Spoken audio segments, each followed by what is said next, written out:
तो देखिए स्टार्ट करें बाबू। सैंपल पेपर का क्वेश्चन नंबर कितना बोलिए? सैंपल पेपर का question number, yes, question number 6 हम लोग करने आ रहे सैंपल पेपर से।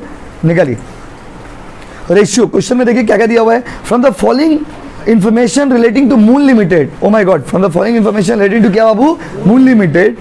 आपको बैलेंस शीट बनाना है 31 मार्च 2019 का। Very very important question. Ratio में इसी टाइप के क्वेश्चन आते हैं एग्जाम में। रेशियो में 2 टाइप होता है क्वेश्चन का। एक होता है बैलेंस शीट से रेशियो निकालना, जो कि इजी है। अगर बैलेंस शीट से रेशियो निकालने बोलेगा तो इजी है। क्या है, बैलेंस शीट दिया हुआ रेशियो निकालना, तो उसमें खाली फॉर्मूला ऐड करना है। और एक क्या होता है, रेशियो से बैलेंस शीट निकालना। तो रेशियो से बैलेंस शीट टफ है। अगर आपको बैलेंस शीट से रेशियो बोलेगा तो क्या है, इजी है। लेकिन आपको अगर रेशियो से बैलेंस शीट बोलेगा मतलब रिवर्स कैलकुलेशन, सारा डेटा आपको निकालना है, सारा फैक्ट्स आपको निकालना है, सारा इंफॉर्मेशन आपको निकालना है। वो लोग कुछ नहीं करके देगा, सब कुछ आपको बैलेंस शीट का फॉर्मेट तक आपको बनाना है। तो ये सम्स कोचिंग का सैंपल पेपर क्वेश्चन नंबर 6, समझे ना। तो इस सैंपल में जो जो क्वेश्चन हम लोग का किया हुआ है वो वाला हम लोग नहीं कर रहे, जो नहीं किया हुआ है उसको हम लोग यहाँ पे कर रहे। तो देखिए क्वेश्चन नंबर 6 में ना भरपूर वर्किंग नोट है, समझे ना, खाली वर्किंग नोट ही है। तो क्वेश्चन नंबर 6 हम लोग करने के लिए जा रहे हैं। तो सबसे पहले वर्किंग नोट नंबर 1, जब भी ऐसा सम्स आएगा एक बार देख लीजिए। सम्स में क्या, करंट रेशियो 2.5 मतलब हो गया 2.5:1।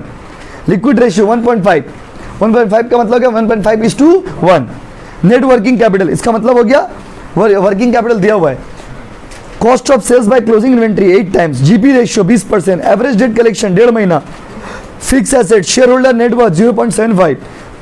Reserve and surplus share capital. बस छोटा सा इंफॉर्मेशन है, ग्रुप में होगा सैंपल पेपर, देखिए छोटा सा इंफॉर्मेशन है, उसी से आपको पूरा सवाल को बनाना है। बस समझे ना। तो जो लोग आए थे सबको हम लोग 2-2 दिन 3 दिन तक सैंपल पेपर डिस्ट्रीब्यूट किए थे। तो चलिए क्वेश्चन को स्टार्ट करते हैं। Solution to question number 6 of group B. तो क्वेश्चन को हम लोग सॉल्व करने आ रहे हैं। तो सैंपल पेपर 1 का ग्रुप बी क्वेश्चन नंबर 6। तो यहाँ पर क्वेश्चन में सबसे पहले बनाइएगा, पहले हम लोग लिखेंगे कैलकुलेशन ऑफ, एक ही तो चीज दिख रहा है वहां पे, वर्किंग कैपिटल दिख रहा है ना। Calculation of current asset and current liability. देखिए वर्किंग कैपिटल से करंट एसेट करंट लायबिलिटी निकाल देंगे। करंट एसेट करंट लायबिलिटी निकालने के लिए सबसे पहले देखिए करंट रेशियो दिया हुआ है। अब देख देख के बताना, छोटा सा तो सवाल है लेकिन देखने में छोटा है, बहुत बड़ा सवाल है। करंट रेशियो का फॉर्मूला क्या होगा बताइए? सी ए बाई करंट रेशियो कितना दिया हुआ? 2.5। 2.5:1। सी ए बाई क्या बाबू? C L.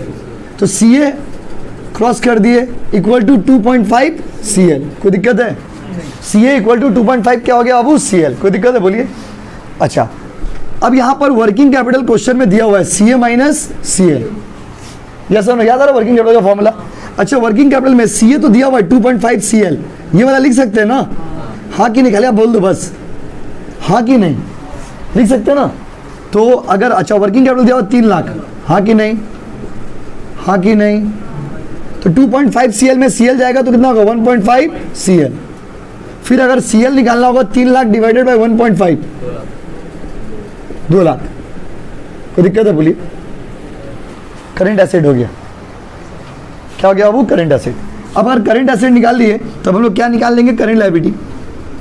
कैसे निकालेंगे? देखिए करंट लायबिलिटी निकाल लिए ना, तो करंट एसेट निकल जाएगा। करंट एसेट क्या हम लोग क्या लिखे थे? 2.5 सी एल। तो क्या हम सी एल के जगह पे 2 लाख बैठा सकते हैं? बोलो ना प्लीज। तो कितना हो जाएगा बताओ? 5 लाख। कोई दिक्कत है बोलिए? Current liability 5 lakh, sorry 2 lakh, current asset कितना बाबू? 5 लाख। वर्किंग नोट 1 कॉपी करिए। शो। तो देखिए लिक्विड रेशियो, अब वर्किंग नोट 2 करने आ रहे, ध्यान दीजिएगा। वर्किंग नोट 2 बात नहीं, लिक्विड रेशियो। किसी को याद है लिक्विड रेशियो का फॉर्मूला? आनंद बोलिए अब। Liquid asset by liquid liability. अच्छा, ये इसमें फॉर्मूला और ब्रेक होगा और ज्यादा ब्रेकअप होगा। तो लिक्विड एसेट का formula C A minus stock minus prepaid expense होता है ना, लेकिन प्रीपेड एक्सपेंस तो इसमें नहीं है। तो यहाँ पर क्या जाएगा? C L minus bank overdraft, bank overdraft भी नहीं है। और लिक्विड रेशियो कितना दिया हुआ है? 1.5:1। देखिए 1.5:1, थोड़ा ध्यान दीजिएगा प्लीज। सी ए कितना निकाले हैं अभी हम लोग? 5 लाख। स्टॉक के जगह पे क्या होगा? स्टॉक होगा। और सी एल के जगह पे क्या होगा? सी एल होगा। बचपन का maths. 1.5 C L, C L तो दिया हुआ है ना क्वेश्चन में, 2 लाख। तो देखो 1.5 इंटू 2 लाख डायरेक्ट कर दे रहे, कितना आएगा बाबू? 1.5 इंटू 2 लाख कितना आएगा बताइए? इधर पर ही कितना हो गया 5 लाख माइनस क्या बाबू स्टॉक, स्टॉक इधर करेंगे ना इस तरफ, stock equal to 5 lakh minus 3 lakh. ये हार्ड नहीं है, थोड़ा लॉजिकल है। 2 लाख स्टॉक का वैल्यू कितना आ गया 2 लाख, कॉपी करिए।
अब हो गया।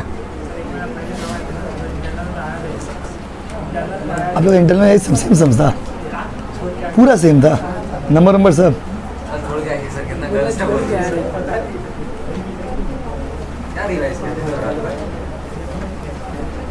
देखिए।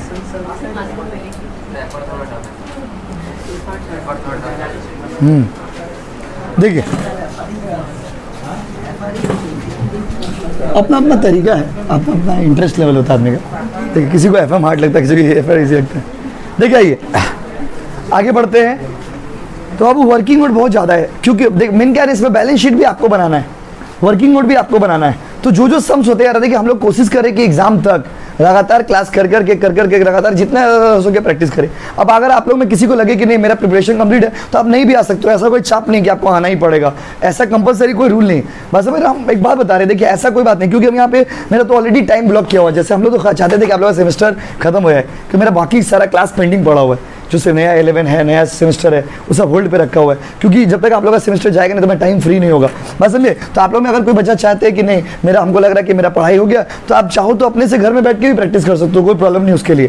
पेपर तो हम ग्रुप में आपको भेज ही देंगे, बस समझ रहे ना, ऐसा कोई प्रॉब्लम नहीं। तो या हमें कोई बात बता रहे कि हो सकता होता है ना, बहुत अलग अलग है, कोई बच्चे लोग हैं तो हम आपको बता रहे। बाकी अगर आप मेरे साथ करोगे तो हम साथ साथ कराते रहेंगे आपको, और कोशिश करेंगे कि लास्ट मोमेंट तक जितना ज़्यादा हो सके आप कर सके और जाके आराम से एग्जाम दे सके। बस समझे, क्योंकि यही सेमेस्टर का बात है। 5 आप लोग का किसी का ईवीएस पेंडिंग होगा तो 5 जुलाई को इसका भी एग्जाम है, किसी का सेम 2 वाला ईवीएस अगर पेंडिंग होगा तो 5 जुलाई को उसका एग्जाम है, समझे ना। तो देखिए आगे बढ़ते हैं। तो अगला पार्ट इसमें क्या है, देखिए 2 पार्ट हम लोग कर चुके हैं। अब देखते हैं क्वेश्चन में क्या दिया हुआ है। 2 पार्ट तो कर लिए वर्किंग नोट। तो हम लोग को अच्छा एक बार बताइए, वर्किंग नोट से क्या क्या मिल गया? करंट एसेट मिल गया, करंट लायबिलिटी मिल गया, अब और स्टॉक मिल गया, राइट। तो स्टॉक की मदद से हम लोग क्या निकाल पाएंगे? स्टॉक की मदद से भाइयों और बहनों, स्टॉक की मदद से भी बहुत कुछ निकलेगा। उसके नीचे ना cost of sale closing inventories दिख रहा है, cost of sale by closing inventory. खुशी का बात क्या बोली तो फॉर्मूला याद नहीं करना पड़ेगा, फॉर्मूला दिया हुआ है। कितना नंबर वर्किंग मिलेगा? वर्किंग नोट 3 दे दिया है। तो cost of sales by closing inventory, हमको तो कुछ याद नहीं करना पड़ रहा, सब तो दिया हुआ है वहाँ पे, कोई फॉर्मूला हमको पूछना ही नहीं पड़ रहा, वहाँ पे तो दिया हुआ है। क्लोजिंग इन्वेंट्री रेशियो का वैल्यू कितना दिया हुआ है बताइए? 8 टाइम्स, मतलब ये हो गया स्टॉक। अगर आपको लोकल बिहारी भाषा में समझाए, ये हो गया stock turnover ratio. Stock turnover ratio कितना टाइम्स हो गया बताइए? 8 टाइम्स। 8 टाइम्स को अगर लिखेंगे तो कैसे लिखेंगे? 8/1। यस और नो गाइस?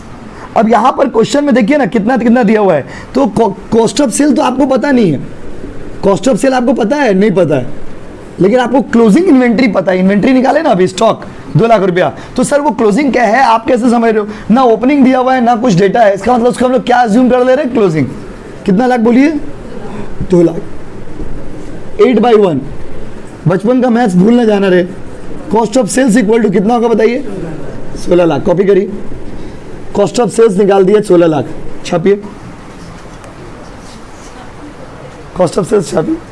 छापना वर्ड हम लोग 2.5 साल से यूज कर रहे थे।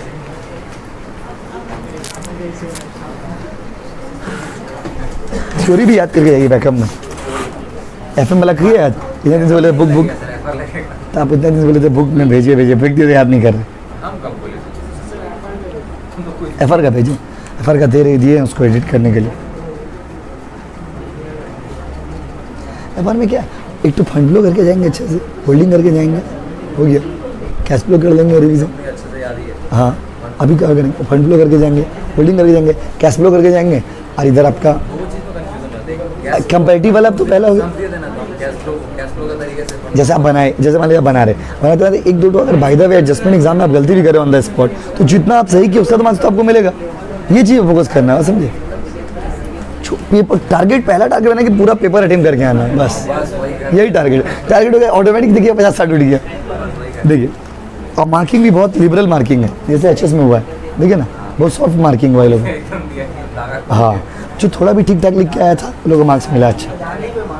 हाँ, अटेम्प्ट करना है, छोड़ के आएंगे तो गड़बड़ जाएगा। वो लोग इसको 15 दिन के अंदर रिजल्ट निकल जाएगा आप लोग, 15 दिन के अंदर। बस वो लोग यूजीसी का गाइडलाइंस को फॉलो करना है, जल्दी जल्दी रिजल्ट निकालना। हो गया क्या? हाँ, वो तो हर चैप्टर का रहेगा उसमें। देखिए बात नहीं बाबू, तो देखिए कॉस्ट ऑफ सेल्स निकाल दिए। अभी क्या है? Working note number 3 done. बहु बात नहीं। वर्किंग नोट नंबर क्या बोली तो 4। वर्किंग नोट नंबर 4 में हम लोग सेल निकालने का चेष्टा करेंगे। क्या निकालने का चेष्टा करेंगे? सेल। तो देखिए यहाँ पर ना जीपी रेशियो दिया हुआ है ना जी। देखिए जीपी रेशियो कितना दिया हुआ है? 20% है ना।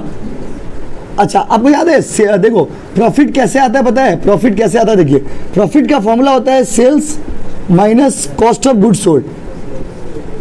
कॉस्ट ऑफ गुड्स सोल्ड का मतलब हो गया कॉस्ट ऑफ सेल्स, जो हमने निकाले हैं। तो ध्यान से सुनिएगा, अगर मान लिए कि सेल्स जो है वो 100 है, अब प्रॉफिट है 20, तो कॉस्ट ऑफ गुड्स सोल्ड कितना होगा बताइए? 80।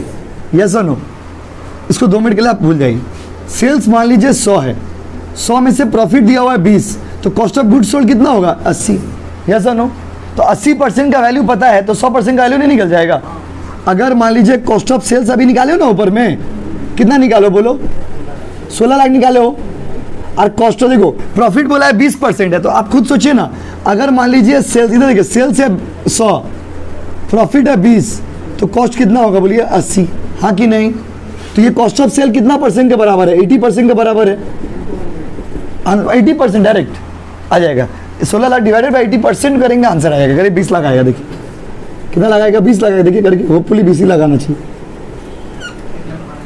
देखिए अब इसको अगर आपको डिटेल में करना है, तोड़ ताड़ के जबरदस्ती बड़ा करना है, तो यूनिटरी मेथड में जाइए। देखिए कैसे करेंगे।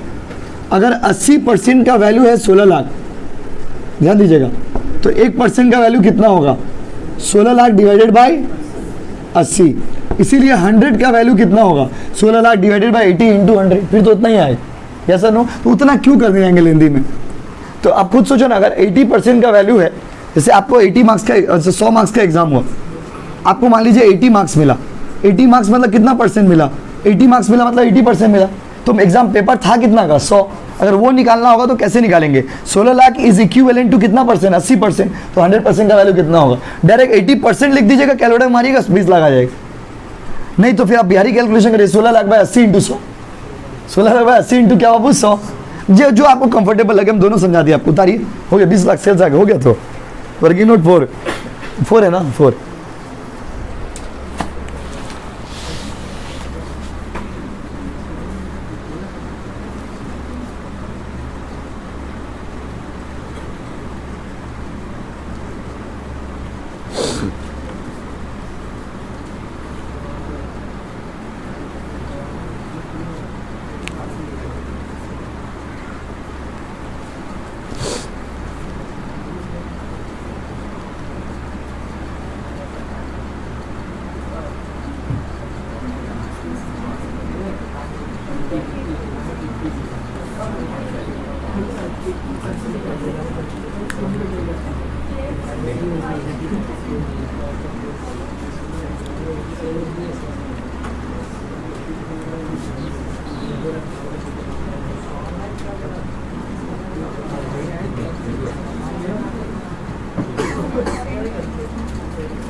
ओ बेकार कोई केस कर, जैसे कोई बेरोजगार वकील रहता है,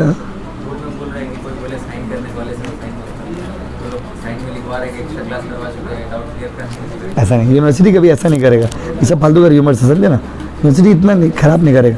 ऐसा करना था तो 2.5 साल में ऑनलाइन क्यों लेता, अगर उसको ऐसा, अगर इस तरह से एग्रेसिवली ऑफलाइन लेने रहेगा, ये सब फालतू का यूनिवर्सिटी को बदनाम कर रहा है लोग। देखो वो लोग भी बेरोजगार नहीं, जैसे हम लोग बैठे बैठे यूट्यूब पे वीडियो दे देते हैं, वो लोग भी तो बेरोजगार बैठे हुआ।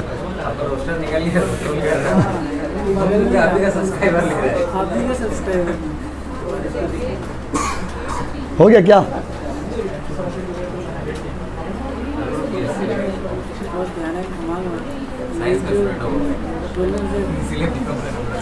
देखिए हो गया क्या? अगला पॉइंट में देखिए क्या है, तो ये सेल्स निकाल लिए ना। देखिए बोला है एवरेज डेब्ट कलेक्शन पीरियड 1.5 महीना है ना, तो वर्किंग नोट 5, एवरेज डेब्ट कलेक्शन पीरियड, तो एवरेज डेब्ट कलेक्शन पीरियड कितना दिया हुआ बताइए? डेब्ट collection period, collection period, average डेब्ट कलेक्शन पीरियड कितना दिया बाबू? 1.5 मंथ्स। इसका मतलब क्या हुआ पता है? इसका मतलब हुआ कि हर 1.5 महीना में हम पैसा लेने के लिए जाते हैं। डेटर से हम कितना महीना पैसा लेने आते हैं? 1.5 महीना। तो इससे हम लोग का डेटर मिल जाएगा। कैसे मिल जाएगा? देखिए टोटल सेल कितना है? 20 लाख। 20 लाख तो पूरा साल भर का है ना, एक महीना का कितना होगा निकाल लीजिए, डिवाइडेड बाय 12 करके कितना आएगा बताइए? 20 लाख में 12 करिए कितना आएगा?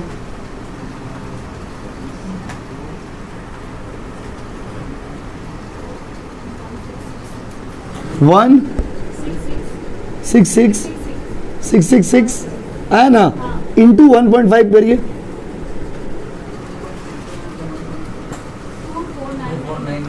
मतलब 2.5 लाख बोलिए ना सिंपल भाषा में। यस और नो? देखिए इसका मतलब क्या हुआ, देखिए एवरेज डेब्ट कलेक्शन पीरियड कितना है? 1.5 महीना। मतलब हमको हर 1.5 महीना में हम पैसा लेने जाते हैं। तो पहले हम लोग ये निकाल लेंगे कि एक महीना में तुम कितना बेचते हो। तो अगर साल भर में 20 लाख बेचते हो तो एक महीना में कितना बेचते हो? 1,66,666। तो 1.5 महीना में तुम कितना कलेक्ट करोगे? 1.5 महीना मतलब डेटर्स, डेटर से 1.5 महीना में पैसा लेते हो ना, तो इसका मतलब डेटर तुम्हारा कितना महीना का होता है बताइए? कितना रुपया का डेटर है तुम्हारा बताओ? डेटर तुम्हारा कितना महीना का है? 2.5 लाख। कितना रुपया बताइए? 2.5 लाख। डेटर का वैल्यू कितना आ गया? 2.5 लाख।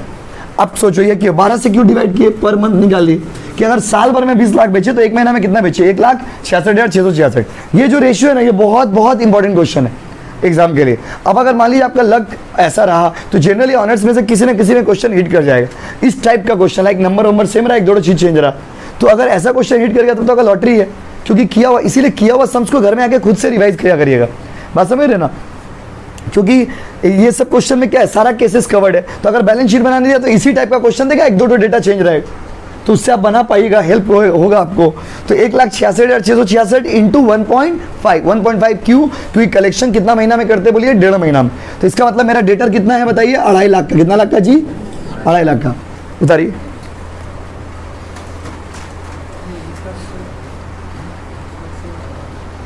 उतारिए, उतारिए ना। क्या कह बाबू? फिर से ओके बाबू। तो मेरा साल भर का सेल कितना है? 20 लाख। तो एक महीना का सेल कितना होगा पहले वो निकालिए। 20 lakh divided by 12, 20 lakh divided 12 कितना बाबू? 1,66,666। ये तो मेरा सेल हो गया। अब इसको अगर हमको उधार का सेल में कन्वर्ट करना है तो कलेक्शन पीरियड से 1 मल्टीप्लाई करें। कलेक्शन पीरियड कितना महीना? 1.5। कितना महीना बोलिए? 1.5। कितना महीना बोलिए? मल्टीप्लाई करें।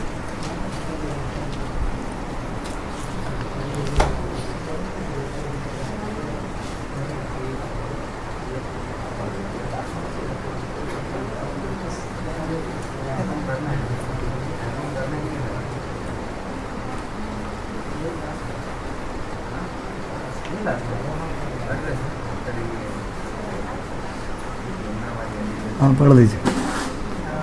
अगर तो अभी बाकी है ना, अगर तो अभी बाकी है।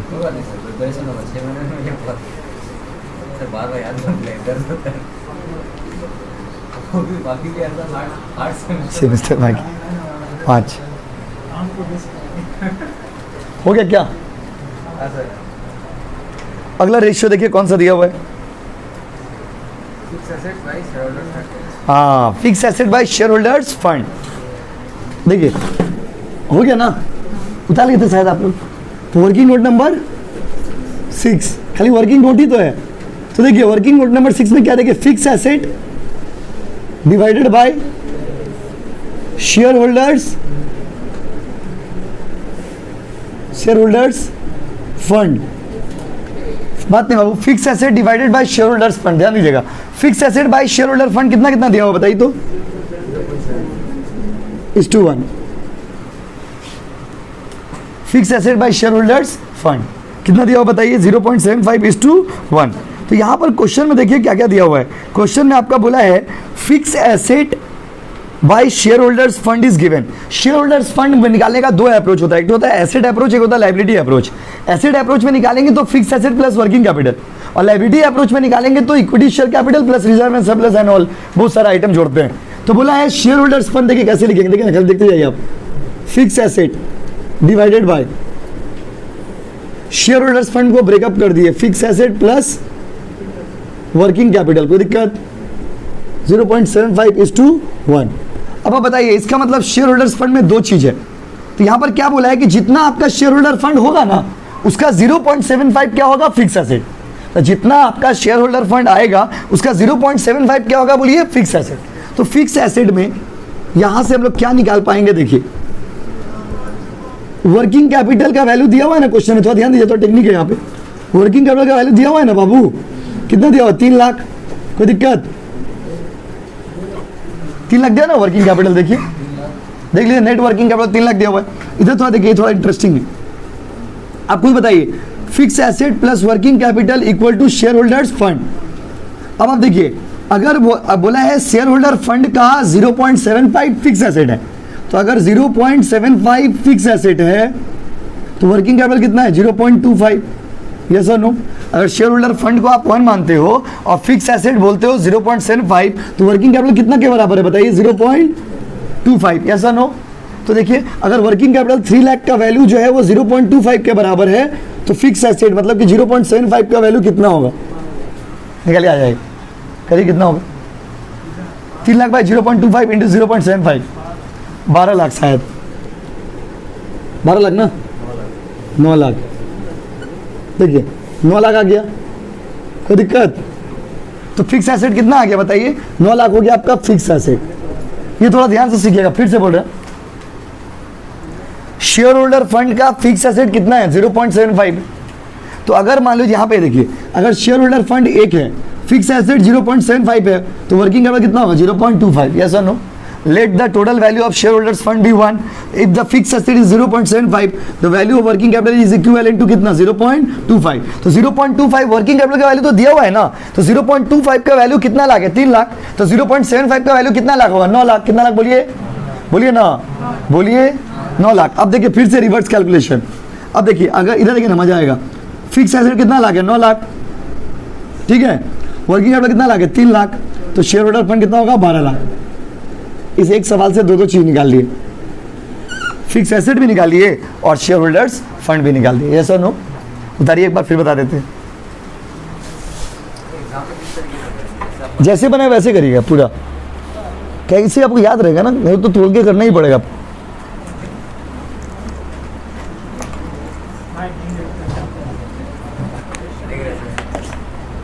अब कभी पेपर में हर तरह क्वेश्चन है, इजी कोई क्वेश्चन इजी, बहुत इजी क्वेश्चन, बहुत टफ।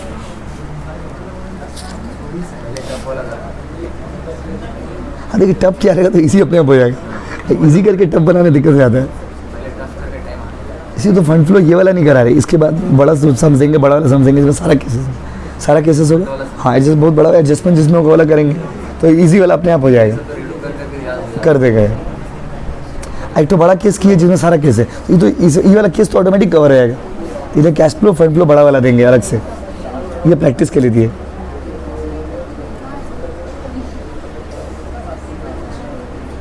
आज भीड़ कम है लेकिन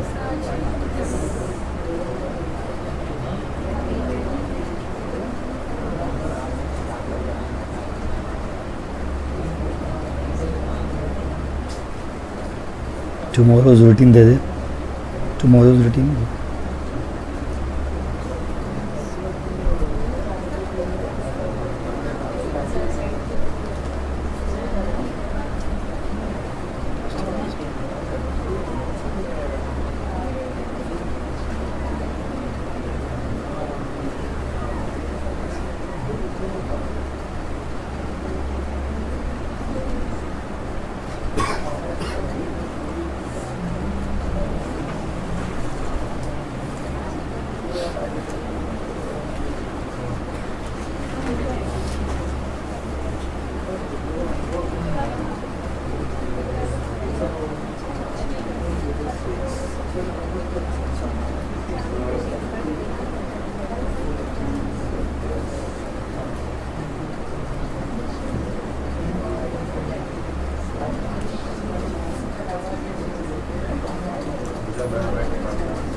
मतलब पार्टी करो। ये रात को 12 बजे मेरे को आने जा रहे हैं। अब सांस ले लिया, मेरा दिमाग काम नहीं कर रहा। अब बोले तो स्वाद नहीं होना, नहीं है खाना नहीं है, पहले सांस बनाए फिर खाए। वो तो अकाउंट बनाए थे ना, देखिए कॉपी में होगा opening balance, closing balance, sale, purchase, वही वाला तो बोले थे। डिविडेंड को अगर आप बोलो ऊपर साइड से अगर ऐड करेंगे आप नीचे में लेस करेंगे, $2 एक्स्ट्रा हो जाता है। नहीं एडजस्टमेंट होगा ना उसमें। देखिएगा एक बार क्वेश्चन दीजिएगा फिर से,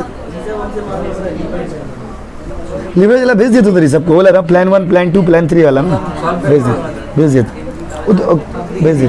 हाँ वो तो किए थे शायद हम लोग। चले क्या, खूब पढ़ाई करे राहुल है। हो गया देखिए कंप्लीट ना, उधारी जल्दी।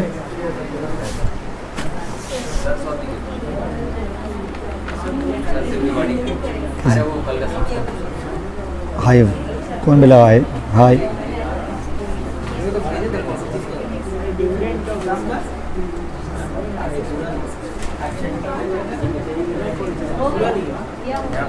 चलिए चलिए और एक टू उसमें देखिए, और एक टू उसमें होगा, रिजर्व एंड सरप्लस है ना। बात नहीं बाबू, बात नहीं था। देखिए वर्किंग नोट नंबर 7 है ना, ये क्या है उसमें अगला आइटम? देखिए reserve and surplus by share capital. अभी देखिए तो यहां पर क्वेश्चन में देखिए reserve and surplus by share capital, तो शेयर कैपिटल हम लोग को इसमें से निकालना है कि reserve and surplus by share capital. तो क्वेश्चन में देखिए कितना दिया हुआ है रेशियोज का, 0.5:1, राइट। देखिए शेयर होल्डर्स फंड में ना दोनों ही आता है, शेयर कैपिटल भी आता है और क्या आता है बाबू, रिजर्व एंड सरप्लस भी आता है।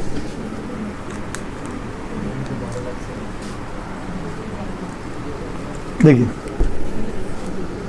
शेयर होल्डर्स फंड में क्या क्या आता है, देखिए अभी पढ़ाए थे ना, एसेट अप्रोच से बनाए थे, लायबिलिटी अप्रोच से बनाएंगे तो शेयर होल्डर फंड में दो चीज आता है, share capital, reserve and surplus.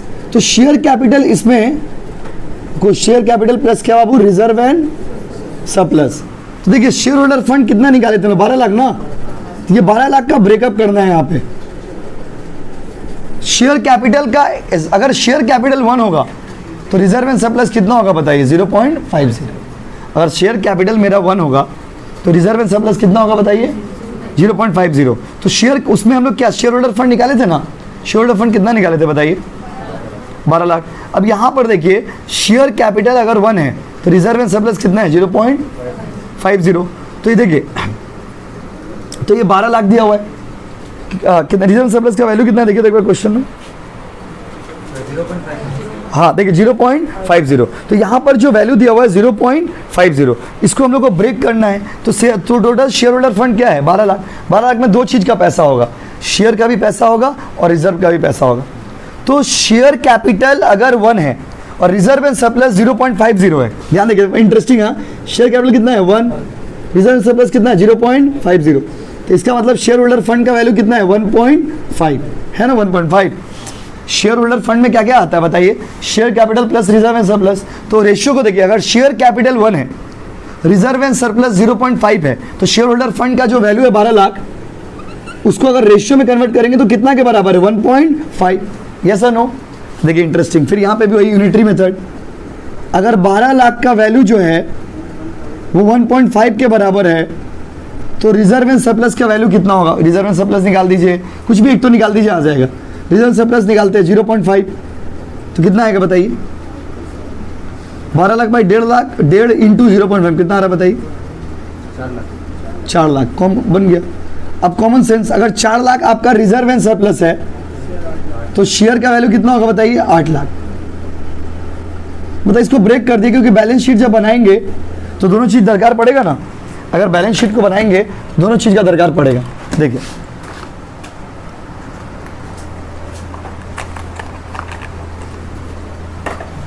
देखिए कितना क्या बाबू 4 लाख। 4 लाख अगर मेरा रिजर्व एंड सरप्लस है तो मेरा शेयर कैपिटल कितना होगा बताइए 8 लाख हो गया। तो ये दोनों हम लोग को क्यों ब्रेकअप चाहिए था बोलिए तो, बैलेंस शीट बनाएंगे तो रिजर्व एंड सरप्लस चाहिए होता है, शेयर कैपिटल चाहिए होता है। तो ये वाला फिर से देखिए, बोला है reserve and surplus by share capital. Share capital अगर 1 है तो रिजर्व एंड सरप्लस कितना है 0.5। तो शेयर होल्डर फंड का फॉर्मूला में दोनों आता है, शेयर कैपिटल भी और रिजर्व एंड सरप्लस भी। तो अगर शेयर कैपिटल को आप 1 माने हो तो रिजर्व एंड सरप्लस को कितना माने हो 0.5, यस और नो बताइए। तो फाइनली 1.5 हो गया ना, 1.5 दोनों जोड़ के, तो 1.5 का वैल्यू कितना दिया हुआ है 12 लाख। तो आपको निकालना किसका, दोनों में से कोई भी एक तो निकाल दीजिए ना पहले। 12 लाख बाई 1.5 तो 0.5, मतलब रिजर्व एंड सरप्लस का वैल्यू कितना होगा 4 लाख। कितना बाबू, और रिजर्व एंड सरप्लस अगर 4 लाख है तो शेयर कैपिटल कितना होगा 8 लाख। Common sense छापिए।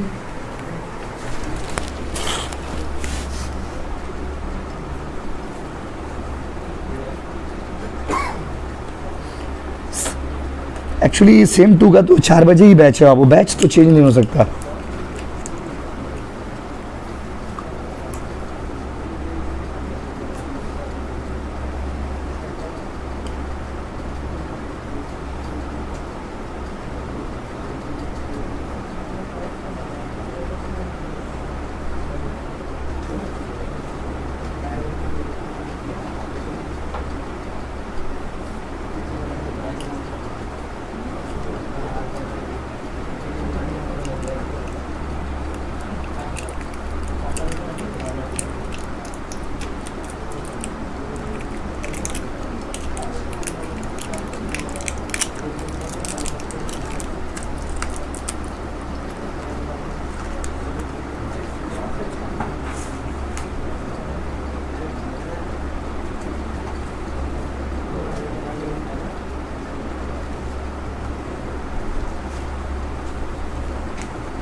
चले क्या जारी 8 AM अकाउंट्स,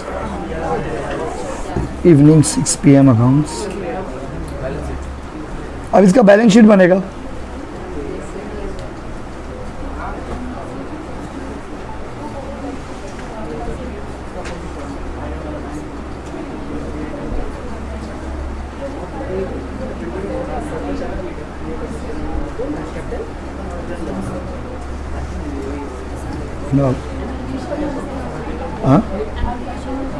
एलोकेशन,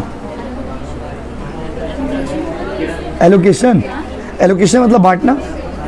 चले क्या बैलेंस शीट में 7 PM अकाउंट्स, एक मिनट रूटीन भेज रहा, accounts A accounts B, account सी।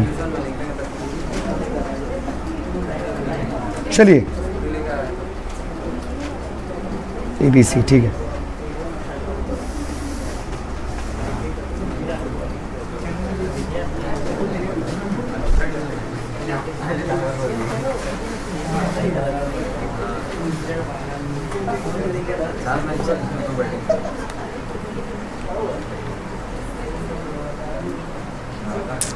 ऐसे कैसे होगा बाबू?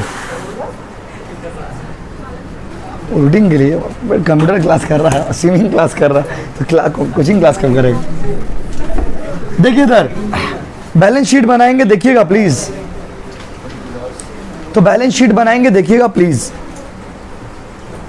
देखिए बैलेंस शीट कैसे बनाएंगे आप? बैलेंस शीट का भी फॉर्मेट आपको याद होना चाहिए, क्योंकि बैलेंस शीट तो उसमें दिया हुआ नहीं। सर हमको तो बैलेंस शीट का फॉर्मेट याद ही नहीं। तो उसका एक तो ट्रिक्स है। क्या ट्रिक्स है? क्वेश्चन पेपर में कहीं ना कहीं बैलेंस शीट होगा जरूर। क्वेश्चन पेपर जो आएगा ना आप लोग एग्जाम में, उसमें बैलेंस शीट कहीं ना कहीं होगा जरूर, पक्का। देखिए हम लोग का भी क्वेश्चन पेपर में बैलेंस शीट कहीं ना कहीं होगा, कोई ना कोई क्वेश्चन बैलेंस शीट वाला होगा। कौन? नया जमाना का बैलेंस शीट, पुराने जमाना वाला बैलेंस शीट नहीं। होल्डिंग वाला में देखिए ना, होल्डिंग आंख बंद करके होल्डिंग में चल जाइएगा, होल्डिंग में बैलेंस शीट होगा ही होगा। हो गया। इसीलिए आपको ना इतना कॉन्फिडेंटली बोलते हैं कि फेल नहीं होइएगा। ट्रिक्स होता है एक एक चीज़ का। कम से कम बैलेंस शीट देख के छाप दे, उसमें तो मार्क्स मिल जाएगा। लो बैलेंस शीट बनाने बोला, बैलेंस शीट सर हमको तो याद ही नहीं है बैलेंस शीट का फॉर्मेट। कोई बात नहीं, आप होल्डिंग का बैलेंस शीट वहाँ पे बना हुआ है, होल्डिंग का बैलेंस शीट बना होगा, क्वेश्चन पेपर में रहेगा, बस वहाँ से छापते जाएंगे, अमाउंट बढ़ाते जाएंगे। देखिए एक बार देखिए, देखिए बैलेंस शीट आप देख के बताना। देखो आपको कितना अच्छा से आता है, कितना अच्छे से आप देख पा रहे हो। देखो पर्टिकुलर्स यहाँ पे लिख दीजिएगा, बैलेंस शीट ऑफ कौन सा limited? Moonlight limited as at. Date दिया होगा तो लिखिएगा। इससे कैसे होगा? आप लोग कंप्यूटर क्लास करिएगा, हिंदी क्लास करिएगा, इंग्लिश क्लास करिएगा, तो कॉमर्स क्लास कब करिएगा? फालतू कंप्यूटर क्लास ज्वाइन कर लिए, नाम लिखना सिखाएगा खाली। देखिए इक्विटी, हाँ इक्विटी एंड लायबिलिटीज होगा पहले। देखिए इक्विटी एंड लायबिलिटी में सबसे पहला पॉइंट होता है शेयर होल्डर्स फंड, है ना जी?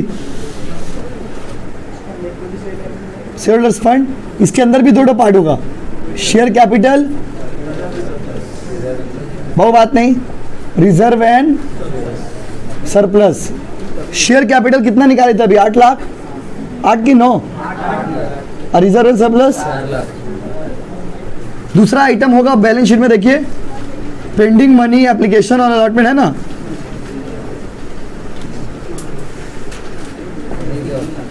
ऑन अलॉटमेंट, बैलेंस शीट का फॉर्मेट होता है। नहीं दिया मत लिखिएगा। तीसरा आइटम होगा नॉन करेंट लायबिलिटी, है देखिए नॉन करेंट लायबिलिटीज। देखिए ना, देख देख के भी करेंगे, बैलेंस शीट तो सही हो जाएगा। नॉन करेंट लायबिलिटीज, इसमें इस सवाल में नॉन करेंट लायबिलिटी का कोई आइटम नहीं है, ब्लैंक फॉर्मेट, लेकिन बनाना पड़ता है। 4 करेंट लायबिलिटीज, करेंट लायबिलिटी निकाले थे तो अभी कितना निकाले थे? 2 लाख बन गया, तो लायबिलिटी साइड का आंसर आ गया 14 लाख। अब आते हैं एसेट साइड में। एसेट्स में 2 पार्ट होगा, समझे ना बाबू? एक होगा non current asset, non current asset में फिक्स एसेट आता है। नॉन करेंट एसेट मतलब फिक्स एसेट, कितना दिया होगा बताइए, बोलिए तो? फिक्स एसेट निकाले थे ना, एक ही बार में लिख दे रहे, कोई ब्रेकअप करने दरकार नहीं। अब point number 2 current asset. Current assets में भी आप चाहो तो तोड़ सकते हो, स्टॉक आपको पता है, डेटर आपको पता है, नहीं तो आप डायरेक्ट भी लिख सकते हो। क्या तोड़े कि डायरेक्ट लिख दे? तो करेंट एसेट कितना आया था? 5 लाख आया था ना। देखिए आंसर हो गया 14 लाख। उतार लीजिए।